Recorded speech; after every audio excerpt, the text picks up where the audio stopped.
From one powerhouse team of the 250 class, we move to another. We're previewing the Honda Riders, Geico Honda, and Troy Lee Designs for the Lucas Oil Pro Motocross Championship in the 250 class. Jason Wygant and Steve Mathis here in the now unnamed studio here in the middle of Las Vegas. Really? Yeah, it's like Area 51 or something. They haven't really figured out exactly what it is. A lot of weird stuff happens in Vegas. It's like a David Copperfield disappearing trick. There was pressure on the Geico Honda team this year. They had 3 proven championship riders who have now all graduated: Trey Canard, Eil Tomac, Justin Barcia. Who is going to step up? Who is going to grab a number 1 plate for the team? One rider has already answered the call, Justin Bogle, but that was a shocker. It was a shocking turn of events. Pro Circuit team was dominating 250 East. Bogle came on strong. The good news, he was still recovering from injuries as Supercross went on. He's getting healthier and stronger as we speak. Maybe he's the one carrying the flag for the team, but also don't forget about Zach Osborne. Can these guys live up to the lofty standards that this team has set in the past? It's going to be awfully tough in this class. I think Bogle, for a long time, he came into the series, into the Nationals as one of the top amateur riders. And I think for a long time, his career was sort of like a balloon with the air let out of it. Just zigzagging, going everywhere. You don't really know. I really feel, though, like with the help of his getting on a program with his trainer and realize that getting older, getting more mature, I'm not worried about Justin Bogle's career anymore. Yeah. Quietly, at the end of last summer, he was much, much better from the beginning. Yeah. He was riding well. His speed was well. Yes, he was off the top guys, but he was pretty good at the end of the year, folks. Ended up 8th overall in the points.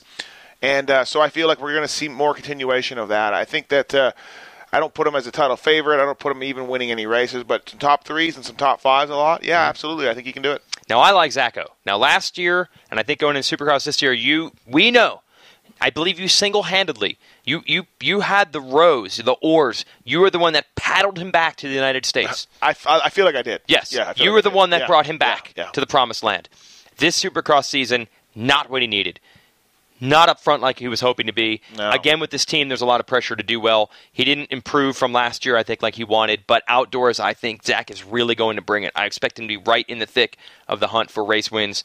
Championship's going to be tough, but as long as you're in that fight, we've seen that anything can happen. I think he's in the fight. I think Wacko Zacco's going to be good. He lines up for the motos and he races, but a lot of times with Zach, he's got a nagging injury going on, a shoulder, a wrist, or something. Something small going on with him.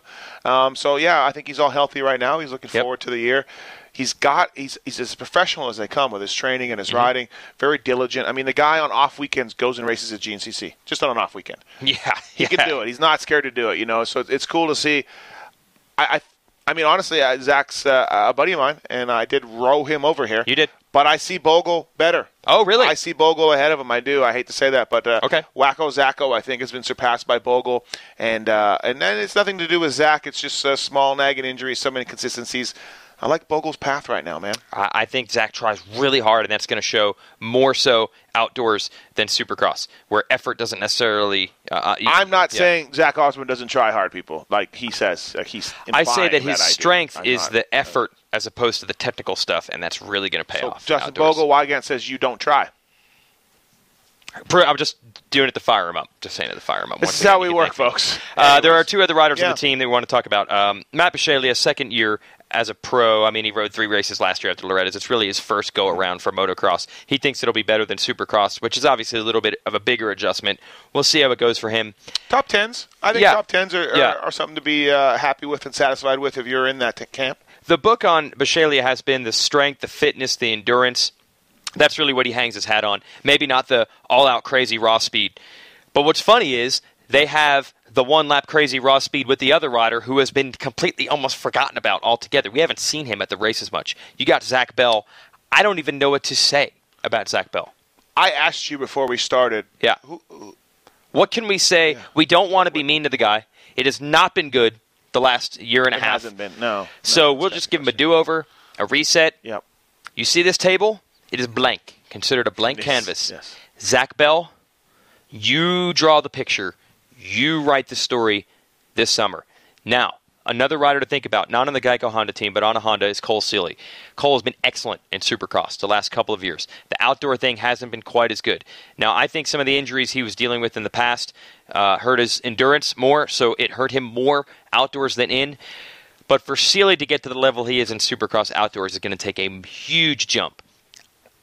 we'll have to see if he can get there. I don't want to get the guy mad. I already did that once. So last year I spoke to Cole Seeley after a bummer race for him, and he explained it very honestly. He's like, I'm not where I need to be in my fitness, and we need to do some testing. He's like, I really feel like I didn't test enough, and I need to get my bike better, and if I get my bike better, I will be better. And I'm like, yeah, whatever. Everybody says that. It always happens. Right.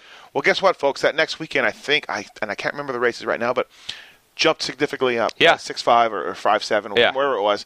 And he's like, yeah, I tested. My bike's better. I'm happy. And I'm like, okay, all right, there we go. So, there's that. Cole's going to the 450s next year. This is a big jump.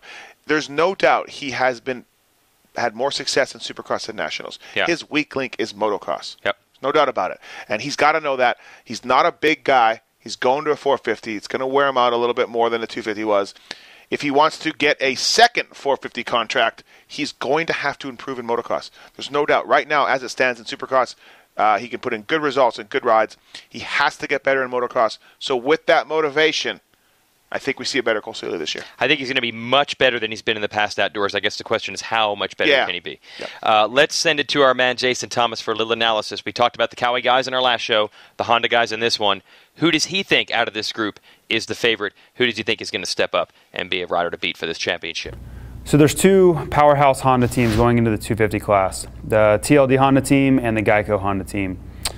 The two guys I see coming that are going to do well are both on the Geico Honda team. I think that Justin Bogle and Zach Osborne both have the opportunity and ability to be up front. They can be podium guys week in and week out.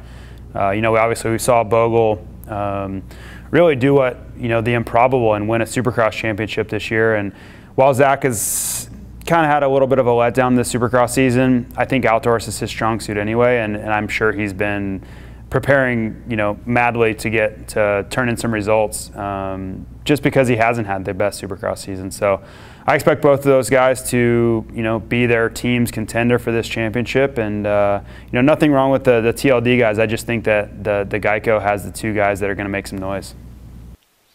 All right, that's the take from us. That's the take from our man Jason Thomas. We've got some wild cards to talk to. He surprised me with that. Yeah, I was amazed what he had to say. Yeah, I was just blown away. JT, you said it all. Yeah. I just really can't even add anything to it. I'm out. We'll have one more episode coming your way with the ultimate wild card in this championship this year and a couple other riders to talk about. Stay with us.